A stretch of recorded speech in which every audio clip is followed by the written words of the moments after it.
Baik, kita sekarang membahas tentang rekrutmen dan seleksi. Apa tujuan dari pembelajaran ini? Diharapkan Anda bisa mampu mendefinisikan dan menjelaskan tentang konsep rekrutmen dan seleksi karyawan dan memahami betapa pentingnya rekrutmen dan seleksi untuk karyawan dan memahami tahapan-tahapan dalam rekrutmen dan seleksi karyawan serta isu-isu yang terkait dengannya. Isu-isu yang terkait dengan seleksi, rekrutmen, dan seleksi. Berikutnya, rekrutmen terlebih dahulu. Definisi rekrutmen.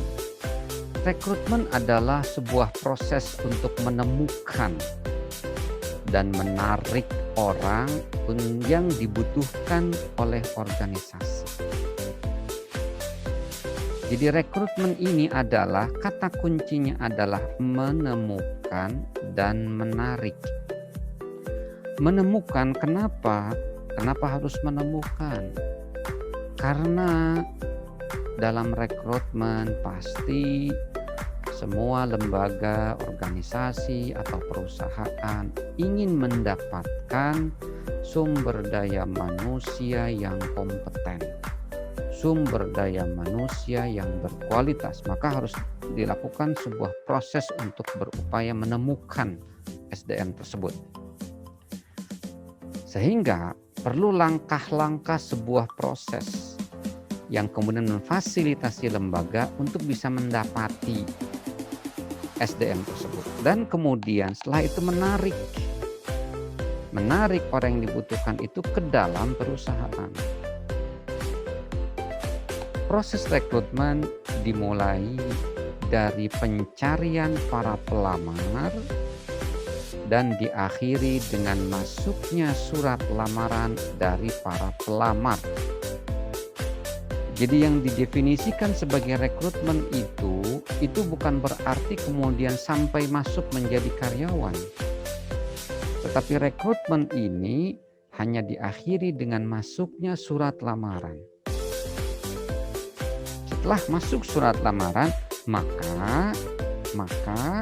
akan dilakukan proses selanjutnya, yakni seleksi yang nanti akan dibahas. Hasil dari proses rekrutmen adalah sekumpulan pelamar yang siap untuk diseleksi. Hasil dari proses rekrutmen adalah sekumpulan pelamar yang siap untuk diseleksi. Output dari sebuah proses rekrutmen itu adalah ada nama-nama, ada mungkin setumpuk map yang itu memfasilitasi kita atau memfasilitasi organisasi untuk melakukan penyeleksian. Apa tujuan dari adanya rekrutmen tadi? Tujuannya adalah untuk menerima pelamar sebanyak-banyaknya sesuai dengan kualifikasi kebutuhan organisasi dan menerima pelamar itu dari berbagai sumber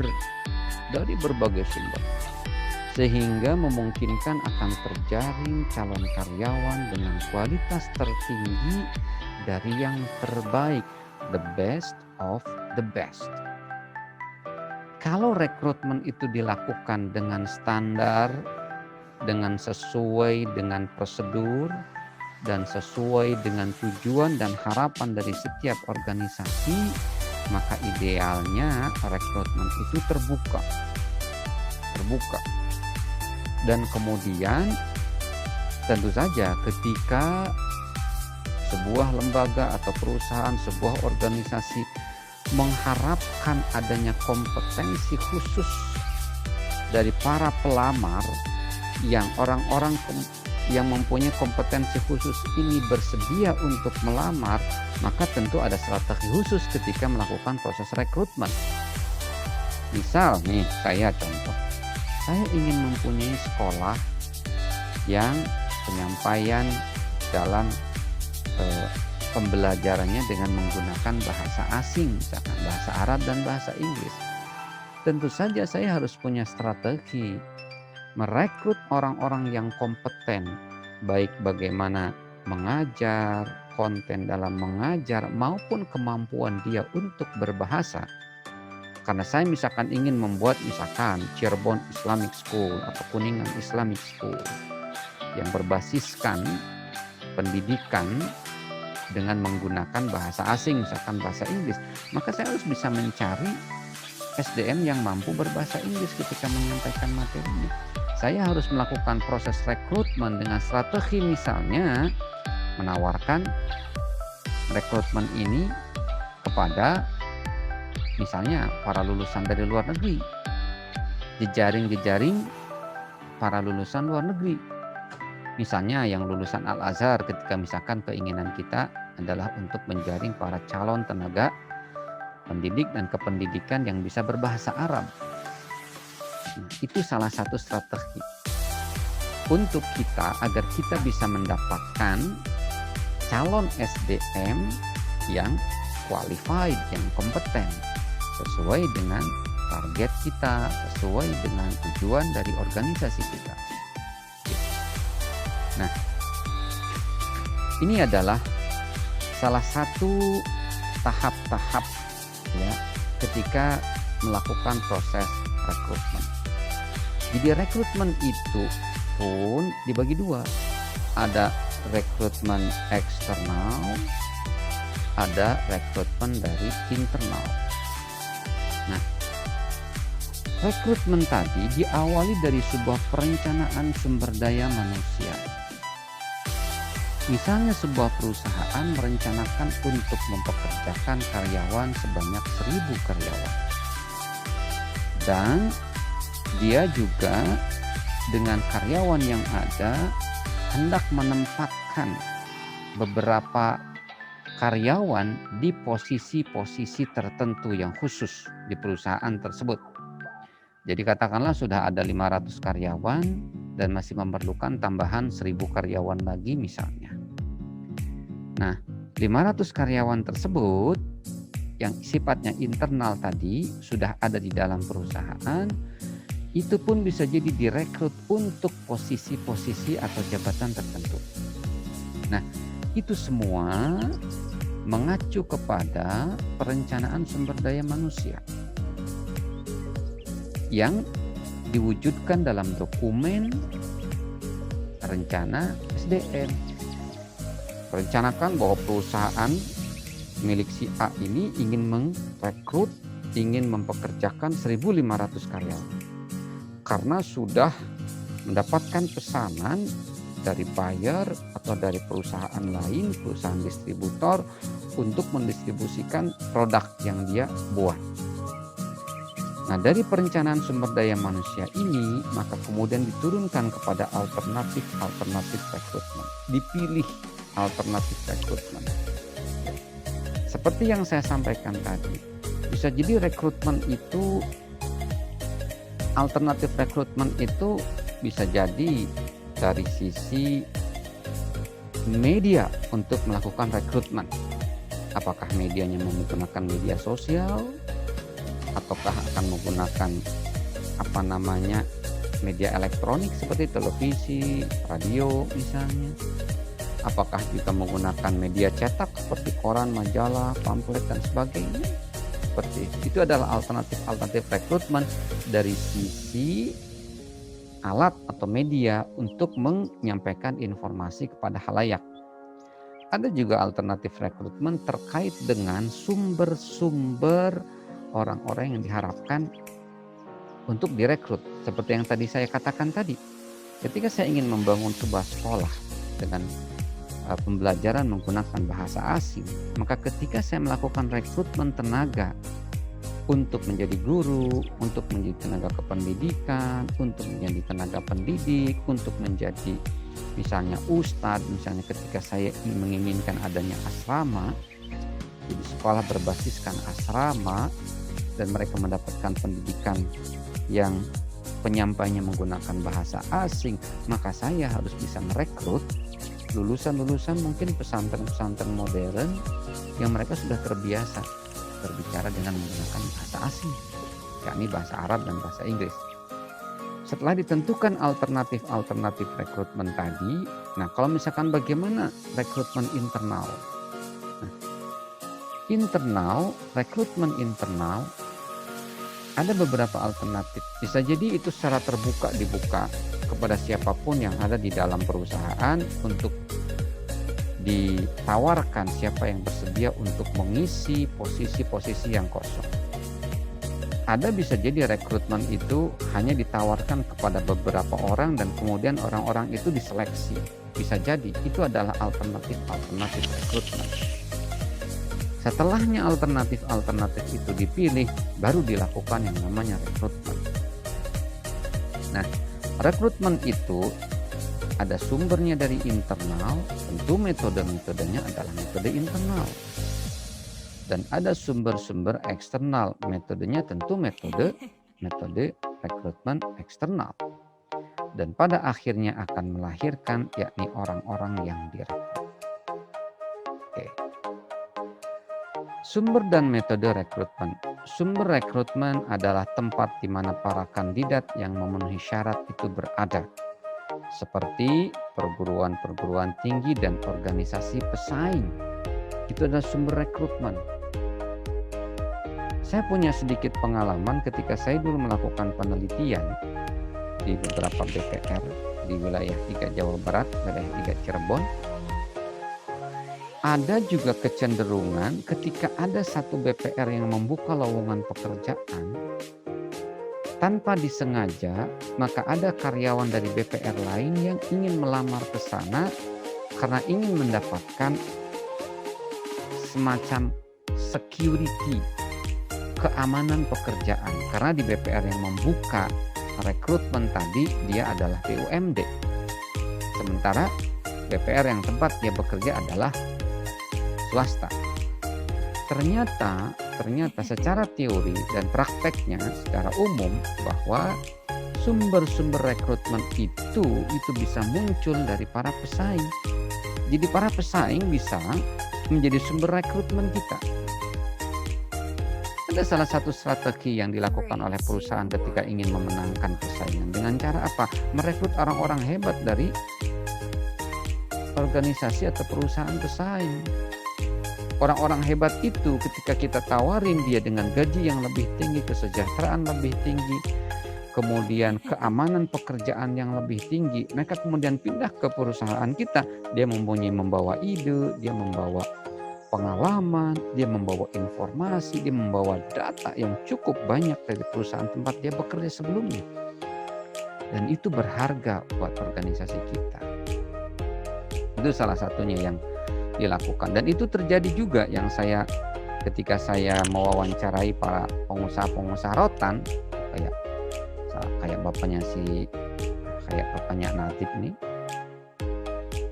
itu saya menemukan bahwa banyak juga para pengusaha rotan yang kehilangan SDM berharganya karena direkrut oleh pengusaha rotan yang lain dengan iming-iming gaji atau fee yang lebih besar. Itu disebut rekrutmen. Berikutnya adalah metode rekrutmen. Metode rekrutmen adalah cara spesifik yang digunakan untuk menarik para staf potensial ke dalam organisasi.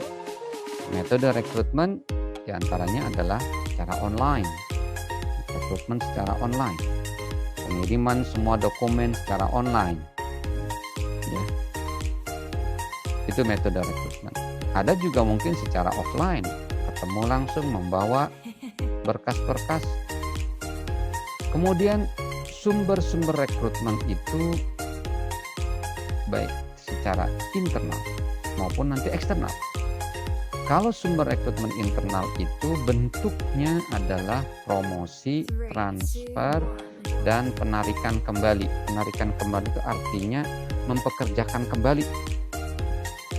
Promosi itu artinya orang yang tadinya posisinya di level bawah dinaikkan ke atas. Itu namanya promosi. Transfer itu hanya memindahkan saja posisi. Dalam posisi yang sama, level yang sama. Tadinya dia kepala departemen HRD dipindahkan kepala departemen keuangan misalnya, atau kepala departemen produksi. Itu transfer.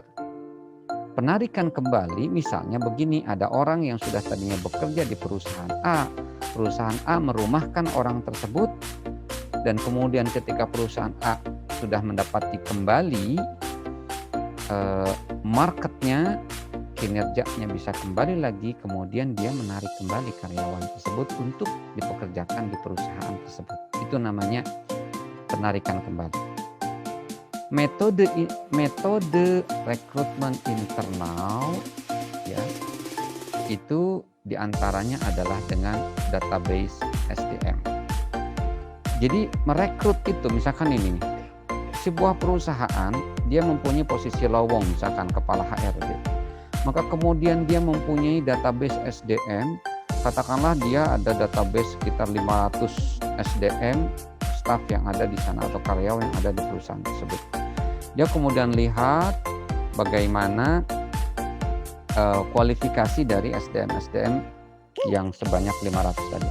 Dan kemudian si pihak perusahaan, pihak manajemen memilih beberapa orang untuk kemudian direkrut, ditawarin, dan kemudian diseleksi. Yang kedua, metode internal itu adalah pengumuman lowongan jabatan pekerjaan. Begitu. Nah, misalnya ada lowongan untuk kepala HRD, maka diumumkan bahwa ada posisi kosong dalam bidang HRD. Ada persediaan bakat. Nah, persediaan bakat ini biasanya lebih spesifik. Jadi si perusahaan itu menyimpan database karyawan terutama terkait dengan kompetensi, keahliannya, keterampilannya, kecakapannya, kehebatannya, kemampuannya. Ketika ada posisi kosong di dalam perusahaan tersebut, si perusahaan sudah mempunyai list nama-nama yang bakatnya, yang talentnya itu bisa diandalkan untuk mengisi posisi tersebut. Namanya persediaan bakat. Berikutnya adalah metode internal itu dengan promosi. Promosi menaikkan jabatan. Ada yang posisi di atasnya kosong karena mungkin meninggal, karena mungkin mengundurkan diri, karena mungkin dia pensiun, atau mungkin karena dipecat. Maka kemudian di bawahnya naik, itu namanya promosi. Berikutnya adalah metode internal adalah dengan transfer. Pindahkan dari satu perusahaan ke satu bidang ke bidang lain. Rekrutmen internal. Nah, rekrutmen internal itu dilakukan dengan tadi ya, database SDM.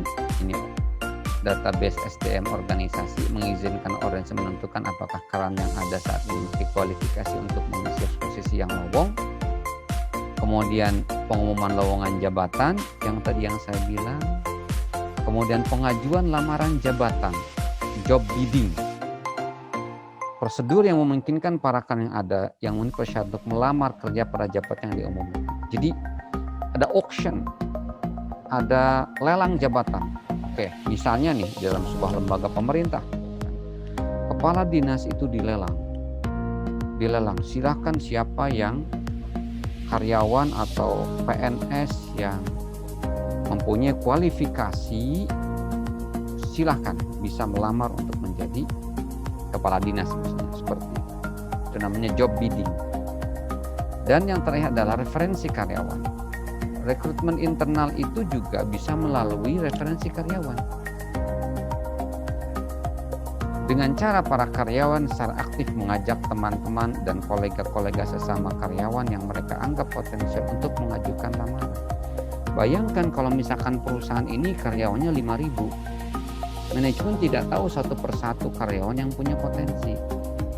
Maka ketika ada lowongan di dalam perusahaan, lowongan internal untuk mengisi jabatan yang kosong, maka referensi karyawan itu menjadi penting. Karena mungkin karyawan pada tahu, oh ada tuh si itu tuh, ayo suruh dia untuk melamar tuh untuk posisi sebagai misalkan kepala bidang produksi misalkan seperti itu. Apa keuntungan rekrutmen internal? Biaya relatif murah karena tidak perlu proses seleksi seperti rekrutmen eksternal. Proses seleksi itu mahal. Kadang-kala kalau perusahaan-perusahaan besar, mereka meng-hire atau menyewa lembaga atau konsultan untuk melakukan rekrutmen. Organisasi mengutip pekerja yang memiliki kemampuan untuk jabatan yang kosong tersebut. Ya, relatif mengetahui, apalagi kalau misalkan organisasinya kecil, hanya karyawan 100 misalkan. Pekerja memiliki motivasi yang tinggi karena mengetahui kemungkinan peningkatan karir. Jadi kan orang dalam tahu lah, ya, tahu berapa salary-nya, berapa tunjangan tambahannya, apa insentif yang akan diperoleh, bonus dan sebagainya.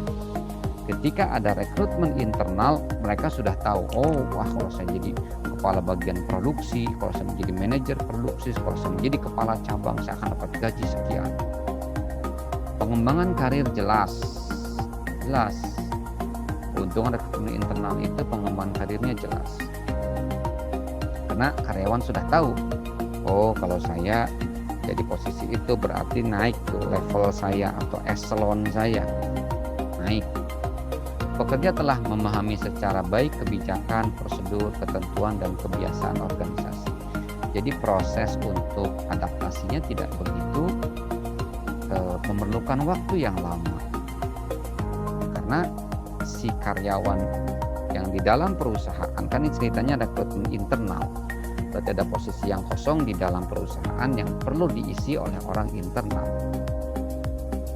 Pekerja telah memahami secara baik kebijakan, prosedur, ketentuan, dan kebiasaan organisasi.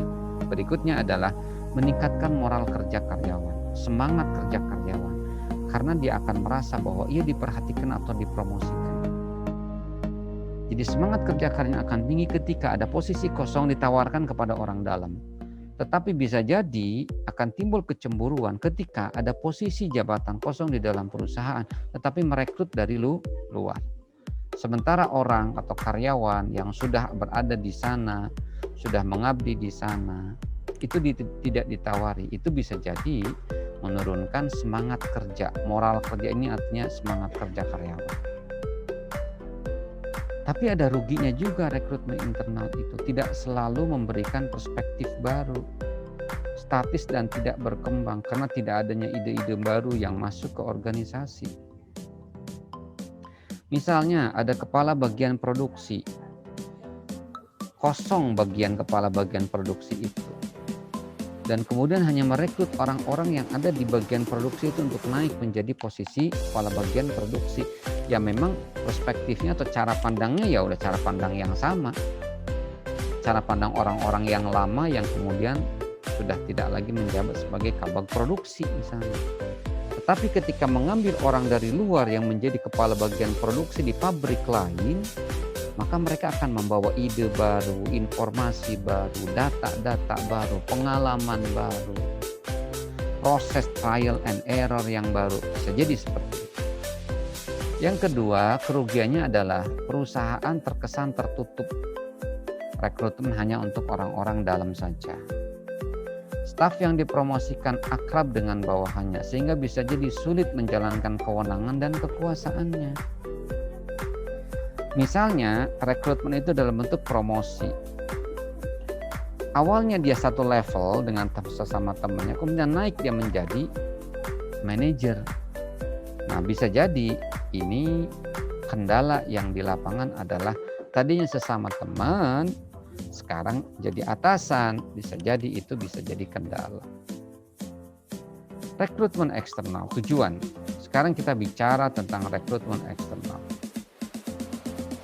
Mengisi jabatan-jabatan, rekrutmen eksternal itu tujuannya adalah mengisi jabatan-jabatan yang biasanya pada tingkat pemula atau entry level.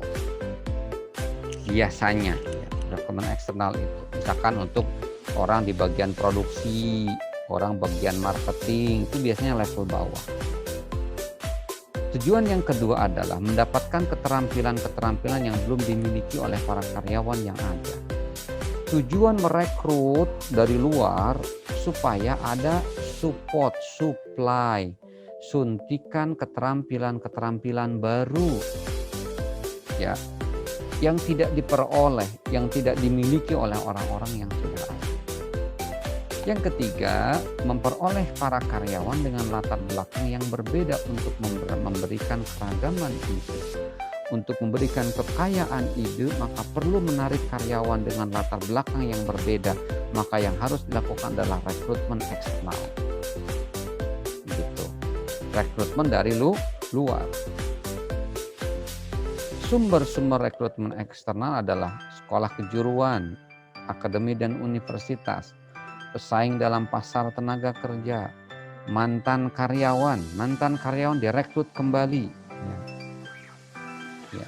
Seperti juga mungkin kalian punya mantan pacar, direkrut lagi jadi pacar, langsung dinikahi. Ada pengangguran. Misalnya, kita ingin merekrut karyawan, maka kemudian kita datang kepada dinas tenaga kerja. Ada penganggur berapa, listnya mana, dan kita minta. Kemudian wirausahawan. Wirausahawan pun bisa jadi kita rekrut untuk menjadi karyawan. Banyak kayak seperti dosen UGJ yang dia memang punya latar belakang wirausahawan. Metode rekrutmen eksternal. Pertama, pelamar yang datang, walk-in, dan surat lamaran yang masuk. Pelamar datang sambil bawa surat lamaran. Pelamar yang datang namanya walk-in. Surat lamaran yang masuk namanya write-in. Berikutnya adalah, metode berikutnya adalah rekomendasi karyawan. Karyawan direkomendasikan.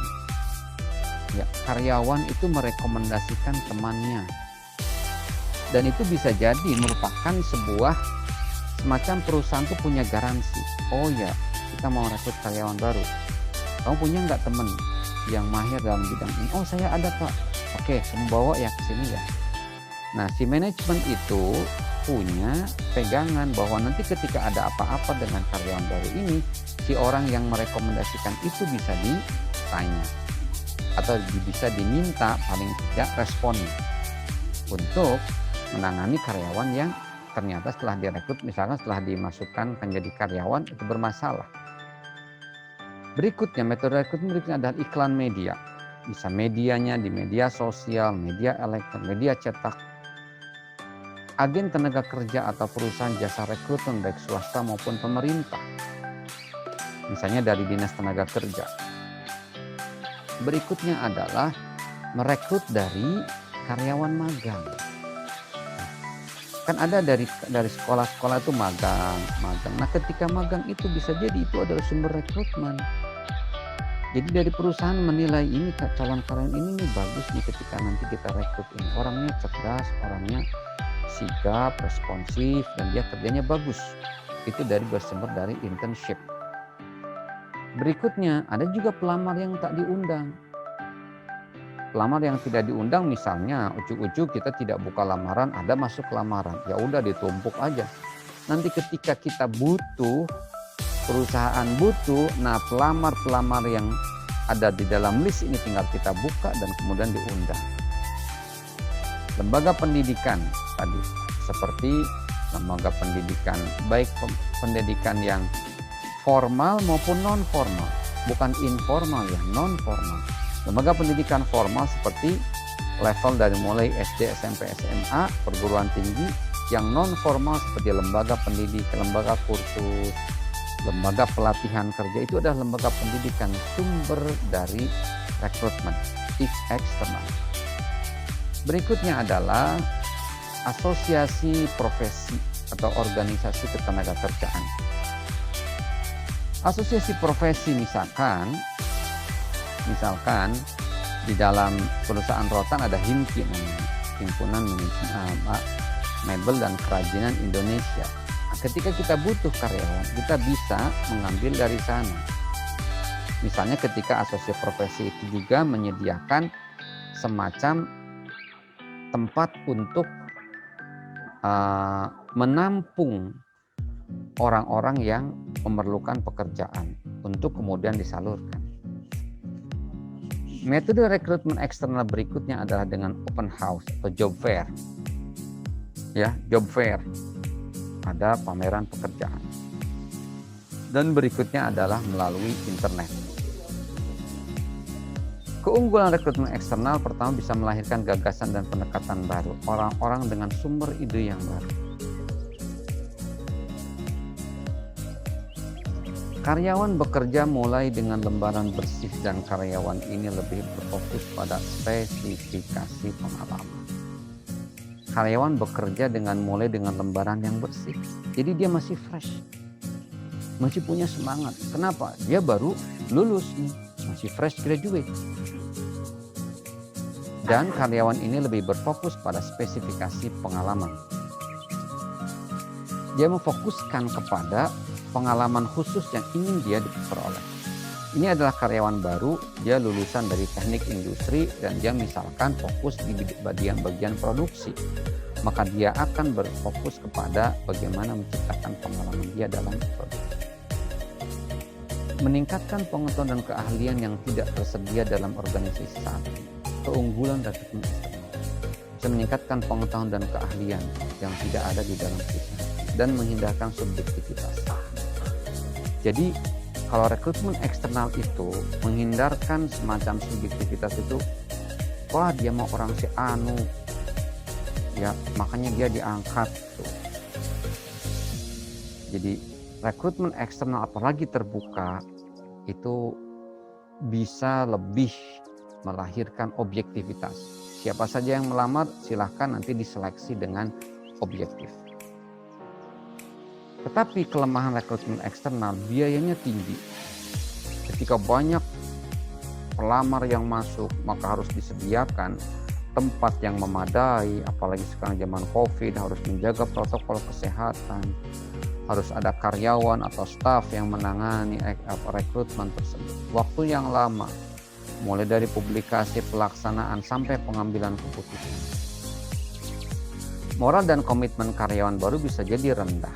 Bisa jadi ketika kita dapatnya misalnya karyawannya itu yang mempunyai kepribadian yang kurang bagus.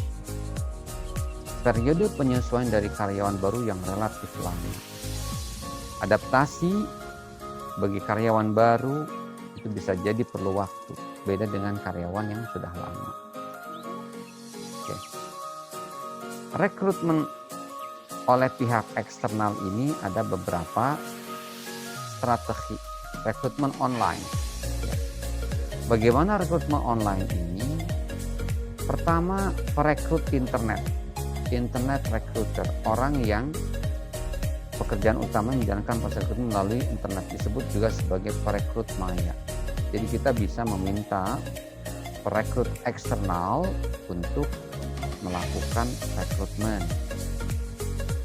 Berikutnya, bursa kerja virtual, yakni metode perekrutan online yang dilakukan oleh satu pemberi kerja atau sekelompok pemberi kerja untuk menarik sejumlah besar pelamar, virtual job fair.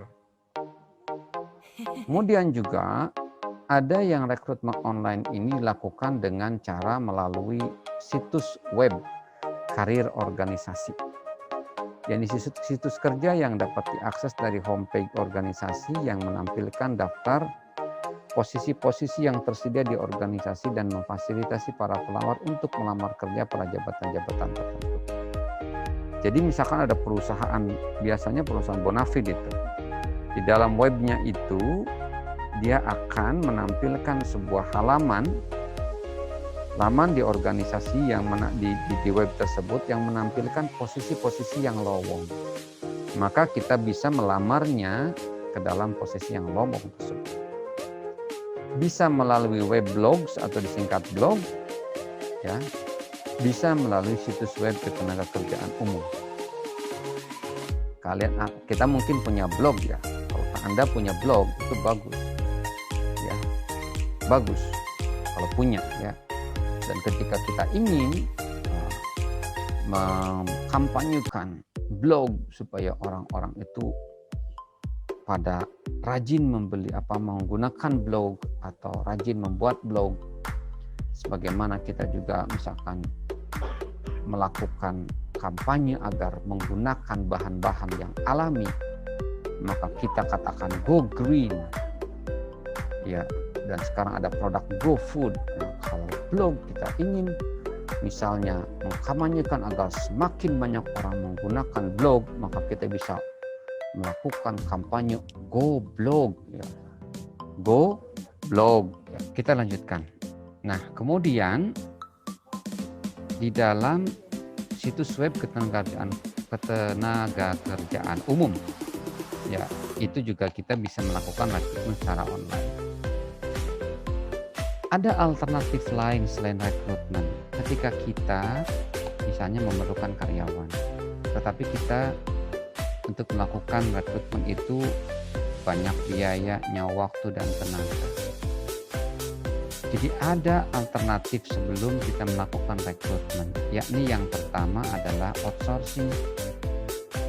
Menggunakan jasa eksternal untuk menjalankan pekerjaan yang sebelumnya dikerjakan secara internal. Aturannya outsourcing itu diantaranya kerjaan-kerjaan seperti OB, cleaning, kemudian security, itu outsourcing. Jadi artinya si perusahaan hanya mengkontrak sebuah perusahaan outsourcing. Nanti setelah itu perusahaan outsourcing itu akan mengirimkan SDM-nya untuk melaksanakan pekerjaan kita. Yang kedua adalah karyawan yang tidak tetap atau contingent workers, karyawan paruh waktu, karyawan sementara atau kontraktor independen. Ya. Jadi selain mengambil rekrutmen untuk menjadi karyawan tetap, maka bisa jadi pilihan yang lain adalah dengan contingent workers, karyawan paruh waktu atau karyawan yang dikontrak. Misalnya dia ada pekerjaan dan pekerjaannya mungkin hanya sekedar melakukan sebuah pekerjaan yang tidak sampai permanen dilakukan setiap saat. Maka bisa jadi cukup dengan meng-hire orang dan mengerjakan pekerjaan tersebut, setelah selesai ya udah selesai. Temporer saja. Alasan perusahaan menggunakan tenaga kerja lepas ini yang contingent workers adalah karena fluktuasi musim per proyek, mendapat tenaga ahli tertentu, tidak mau menambah pegawai tetap dan menghandle pertumbuhan pesat perusahaan di luar perhitungan. Jadi seperti karyawan di dalam perusahaan rotan, karena fluktuasi musim. Kalau misalkan lagi musim banyak permintaan, tentu saja dia punya banyak order dan setelah itu dia bisa mempekerjakan karyawan. Tetapi ketika tidak ada order, maka ya terpaksa mereka tidak bisa mempekerjakan siapapun. Nah, ketika ada order, daripada melakukan rekrutmen dan menetapkan karyawan baru, mending mengundang karyawan yang sifatnya musiman dengan dibayar dengan sistem borongan per proyek. Alternatif tindakan, ya, alternatif tindakan untuk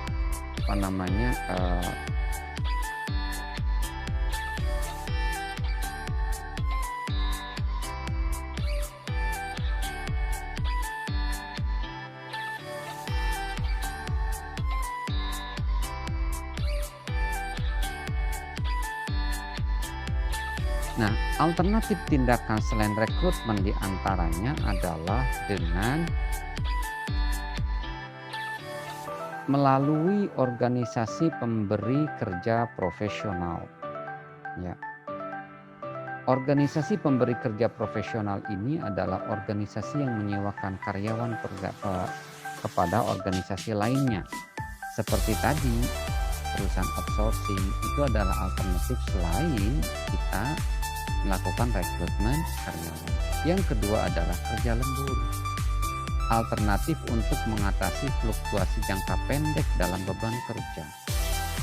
Misalnya, tiba-tiba perusahaan mendapatkan banyak sekali order, maka daripada merekrut karyawan baru, mending karyawan yang lama diberikan kesempatan untuk melakukan kerja lembur daripada kita melakukan rekrutmen, penyeleksian, penempatan, pelatihan, seperti itu. Itu rekrutmen. Sekarang ke seleksi. Apa itu seleksi? Merupakan aktivitas pemilihan para calon yang dianggap telah memiliki persyaratan atau preferensi tertentu. Itu adalah seleksi. Seleksi adalah rangkaian tahap-tahap khusus yang digunakan untuk menentukan mana pelamar yang akan diterima. Jadi seleksi adalah sekian serangkaian tahap-tahapan untuk menentukan mana nih rekrut yang para pelamar yang sudah direkrut ini akan diterima. Seleksi adalah proses memilih dari sekelompok pelamar orang-orang yang paling cocok untuk posisi tertentu dan organisasi. Seleksi adalah memilih dari para pelamar mana yang paling cocok, yakni memilih tipe dan tingkat modal manusia yang optimal. Jadi menurut Mondi tahun 2008, rekrutmen itu ada eksternal dan internal. Kemudian ini ada individu yang direkrut masuk, kemudian ada yang ditolak. Oke. Kemudian ada screening awal. Screening awal itu dengan melihat misalnya sekilas lamaran-lamaran dia qualified atau tidak, sekilas aja. Apakah dia sesuai dengan persyaratan atau tidak. Ketika kita persyaratkan ada misalnya CV, ada CV enggak seperti itu. Kemudian mereview aplikasi dan termasuk juga CV atau resume. Aplikasi dilihat. Kalau tadi secara sekilas dilihat apakah persyaratan yang dipersyaratkan, misalkan CV, ijazah, surat kelakuan baik, misalkan KTP dan semua ada atau tidak. Kalau misalnya dari preliminary screening aja dia sudah tidak mencantumkan yang penting, dah reject, tolak.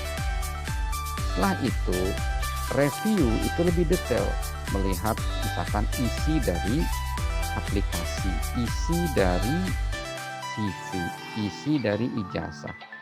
Ijazahnya benar enggak nih? Kemudian ijazahnya itu dilegalisir atau tidak. Ini di review aplikasi. Setelah itu ada bisa jadi yang di reject. Setelahnya itu masuk kepada tahap seleksi. Jadi tahap tes seleksi. Seleksi itu bisa jadi bentuknya dengan tertulis, bisa jadi ya. Tertulis atau mungkin ada tes psikotes. Selanjutnya adalah ada tes interview. Ya, tes interview. Dari tes interview bisa jadi ada pelamar yang ditolak. Tes seleksi pun bisa jadi ada pelamar yang ditolak. Dan setelah itu masuk pada wilayah men-screening sebelum ditempatkan, dilihat ulang, diteliti ulang. Ini karyawan yang sudah terseleksi ini apakah benar-benar dia tuh kompeten, apakah mereka itu tidak terlibat pada organisasi terlarang, apakah mereka itu dan seterusnya. Dan kemudian keputusan penyeleksian disampaikan dan setelah itu penawaran pekerjaan. Penawaran pekerjaan itu ada karyawan yang menolak, saya tidak mau bekerja di sini, saya mengundurkan diri. Jadi ini adalah proses seleksi. Menerima lamaran, screening, review, ujian seleksi, interview, dan seterusnya. Penerimaan screening awal dan review aplikasi untuk memeriksa kecocokan individu dengan posisi kelengkapan data. Selain itu juga untuk menseringkasan tujuan karir, tugas pada pekerjaan terdahulu. Ujian seleksi untuk memperkirakan kemampuan kinerja, identifikasi sikap atau keahlian tertentu. Lakukan ujian seleksi. Jenis tesnya bisa jadi ada tes kemampuan kognitif. Kalau di kita misalkan tes kemampuan akademik, ya. Kemudian kemampuan psikomotorik, kemampuan dalam sisi melakukan tindakan, tes pengetahuan tentang pekerjaan, kemudian tes personality kepribadian. Dan kemudian ada interview. Interview itu percakapan yang lebih terarah, bertukar informasi antara pewawancara dan calon staf.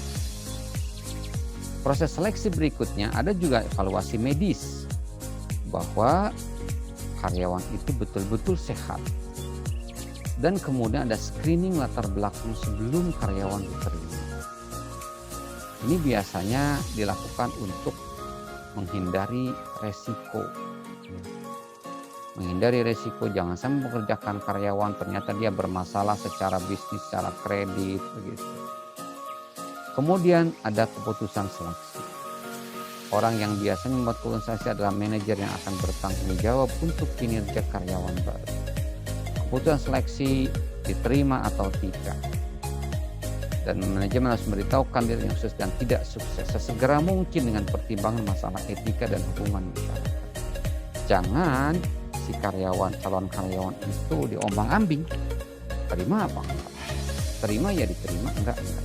Dan penawaran pekerjaan.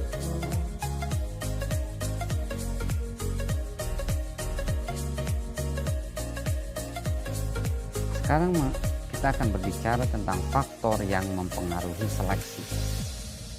Pertama adalah seleksi itu akan dipengaruhi oleh hasil rekrutmen.